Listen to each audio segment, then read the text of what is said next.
Software is eating the world అనేవాళ్ళు. అంటే ప్రపంచం అంతా కూడా సాఫ్ట్వేర్ తోటి ఫిల్ అయిపోతా ఉంది అని. ఇప్పుడు AI will eat the world. So ఇప్పుడు మన లైఫ్స్ లో చూస్తే ఈ రోజు ఏఐ అనేది చాలా చిన్న కాంపోనెంట్. ఇంకా బోల్డ్ అంత ఏఐ రావచ్చు. అంటే ఇప్పుడు లెట్స్ సే స్టైలిస్ట్ అనే వాళ్ళు ఈ రోజు ఎవరికి ఉన్నారు అంటే ఒక సెలబ్రిటీస్ కి మాత్రమే ఉన్నారు. సో ఈ ఏఐ తోటి ఏంటంటే ప్రతి ఒక్కళ్ళకి కూడా ఒక పర్సనల్ స్టైలిస్ట్ అనే వాళ్ళు వస్తారు.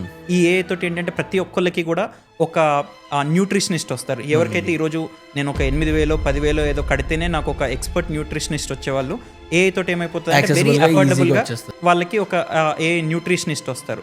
సో అలా ఏఐ తోటి ఏంటి అంటే లైఫ్ అనేది చాలా డొమైన్స్ డిస్టర్బ్ అయిపోతాయి. న్యూ ఫార్మ్ ఆఫ్ వాల్యూ అనేది అంటే ఇప్పటివరకు మనం ఊహించని చాలా థింగ్స్ కూడా అన్ని క్రియేట్ అవుతాయి అనమాట.